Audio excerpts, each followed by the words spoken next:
Janasena party రాష్ట్ర ప్రధాన కార్యదర్శి, ఆ పార్టీ సీనియర్ నేత కొణిదెల నాగబాబు ఎప్పుడు మంత్రివర్గంలో చేరుతారనే దాని మీద రాష్ట్ర వ్యాప్తంగా ఒక ఉత్కంఠ వాతావరణం నెలకొంది. అదేవిధంగా జన సైనికుల్లో సైతం కూడా ఒక ఉత్కంఠ వాతావరణం నెలకొందని చెప్పుకోవచ్చు. అయితే ఇప్పటికే నాగబాబు ఎమ్మెల్సీగా మార్చి 13వ తారీఖున ఏకగ్రీవంగా ఎన్నికైన తర్వాత ఆయన మంత్రివర్గంలోకి ఎప్పుడు చేరతారంటూ జన సైనికులు చాలా ఆతృతగా ఎదురుచూస్తూ ఉన్నారు.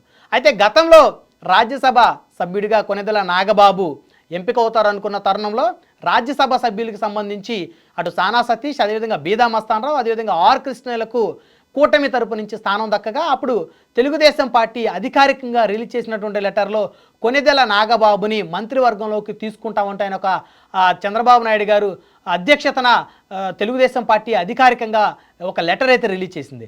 అయితే ఆ తర్వాత వెంటనే నాగబాబు గారు మంత్రివర్గంలో చేరతారనేటువంటి అంశానికి సంబంధించి జనసేన అధినేత ఒక క్లారిఫికేషన్ అయితే ఇచ్చారు. అయితే రాజ్యాంగాన్ని అనుసరించి తాము ముందుకు వెళ్తామని, తన సోదరుడు ఎమ్మెల్సీగా ఎన్నికైన తర్వాత మాత్రమే మంత్రిగా ప్రమాణ స్వీకారం చేస్తారంటూ జనసేన అధినేత పవన్ కళ్యాణ్ ఒక సందర్భంలో అయితే చెప్పిన పరిస్థితి ఉంది.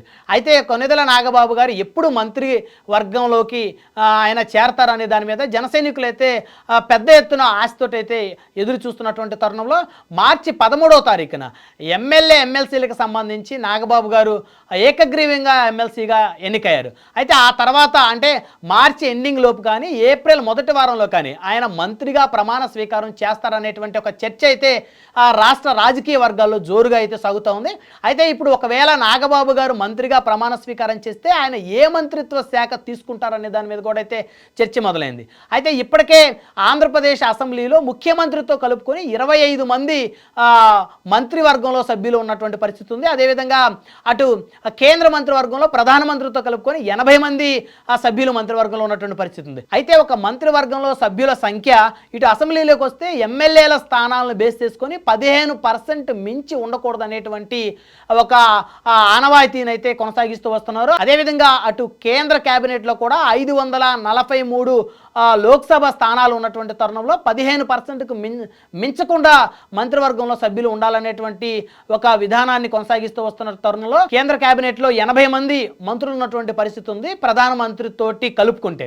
అదేవిధంగా ఇటు రాష్ట్ర కేబినెట్లో సైతం కూడా 15% అంటే 175 అసెంబ్లీ స్థానాలకి 15% అంటే దాదాపు 26 మంది మంత్రులుగా కొనసాగొచ్చు. కాబట్టి ఇప్పటికీ ఆంధ్రప్రదేశ్లో ముఖ్యమంత్రి చంద్రబాబు నాయుడు గారితో కలుపుకొని 25 మంది ఆంధ్రప్రదేశ్కి సంబంధించి మంత్రివర్గంలో సభ్యులు ఉన్నారు. కాబట్టి మరొక సభ్యుడిగా జనసేన పార్టీకి అవకాశం ఇచ్చేటువంటి తరుణంలో నాగబాబు గారిని మంత్రివర్గంలో తీసుకునేటువంటి ఆలోచనలు అయితే స్పష్టంగా కనపడుతుంది. దీనికి సంబంధించి గతంలో కూడా తెలుగుదేశం పార్టీ అధికారికంగా లెటర్ రిలీజ్ చేసింది. కాబట్టి అయితే ఇప్పుడు ఆయన తీసుకునేటువంటి మంత్రిత్వ శాఖలకు సంబంధించి ఆయన సినిమాటోగ్రఫీతో పాటు మైన్స్ లేదా ఎక్సైజ్ శాఖ ఆయన తీసుకుంటారనేటువంటి ఒక చర్చ కూడా జరుగుతూ ఉంది. ఇప్పటికే జనసేన పార్టీకి సంబంధించి 3 మంత్రులు నాగబాబు గారితో పాటు కలుపుకుంటే 4 ఆ పార్టీకి సంబంధించి మంత్రివర్గంలో ఉన్నట్లయితే ఉంటుంది. అయితే ఇటు ఎవరైతే కందుల దుర్గేష్ ఉన్నారో ఆయన దగ్గర ప్రస్తుతం పర్యాటక సాంస్కృతికతో పాటు సినిమాటోగ్రఫీ శాఖ ఉంది. ఆయన దగ్గర నుంచి సినిమాటోగ్రఫీ శాఖని నాగబాబు గారికి కేటాయిస్తారని, అదేవిధంగా ఎవరైతే మైన్స్ అండ్ ఎక్సైజ్ శాఖ మంత్రిగా ఉన్నటువంటి కొల్లు రవీంద్ర గారు ఉన్నారో ఆయన దగ్గర నుంచి మైన్స్ లేదా ఎక్సైజ్ శాఖని నాగబాబు గారికి కేటాయిస్తారు అనేటువంటి చర్చ కూడా జరుగుతూ ఉంది. అయితే మైన్స్ అండ్ ఎక్సైజ్ ఈ 2 శాఖలు కూడా ప్రధానమైనటువంటి శాఖలుగా భావించవచ్చు. సో కాబట్టి 2 శాఖలు ఆయన దగ్గర ఉన్నాయి కాబట్టి ఒక శాఖని నాగబాబు గారు కేటాయిస్తారనే చర్చ జరుగుతుంది.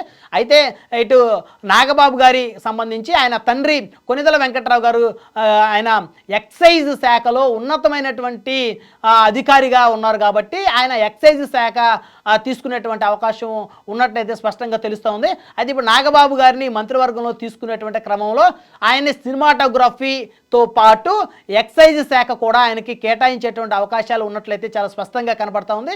సో ఏదేమైనప్పటికీ ఇప్పటికే దాదాపు ప్రభుత్వం వచ్చి దగ్గర 9 నెలల పై కావస్తున్నటువంటి తరుణంలో జనసేన పార్టీ నుంచి త్యాగాలకి ముందు వరుసలో ఉన్నటువంటి నాగబాబు గారికి ఖచ్చితంగా సముచిత స్థానాన్ని కల్పించాల్సినటువంటి అవసరం అయితే ఖచ్చితంగా ఉంది అనేటువంటి ఒక అభిప్రాయం అయితే అటు జనసేన వర్గాల్లో ఉంది. ఎందుకంటే ఆయన 2009 ప్రజారాజ్యం దగ్గర నుంచి కూడా క్రియాశీలక రాజకీయాల్లో ఉన్నారు, ప్రత్యక్ష రాజకీయాల్లో ఉన్నారు. ఆ తర్వాత 2014 అదేవిధంగా 2019 ఎన్నికలకు సంబంధించి కూడా ఆయన క్రియాశీలకంగానే ఉన్నారని చెప్పుకోవచ్చు. మెగా కుటుంబానికి సంబంధించి అభిమానుల్ని ఏకతాటి మీద నడిపించడంలో ఆయన కీలక పాత్ర పోషించారని చెప్పుకోవచ్చు. 2019లో నరసాపురం పార్లమెంట్ నుంచి ఆయన ఎంపీగా పోటీ చేసి ఓటమి చెందిన పరిస్థితి ఉంది. ఆ తర్వాత 2024లో అనకాపల్లి ఎంపీగా ఆయన బరిలోకి దిగుతారు అనేటువంటి క్రమంలో ఆయన ఆ సీట్ని భారతీయ జనతా పార్టీకి త్యాగం చేయాల్సినటువంటి పరిస్థితి వచ్చింది.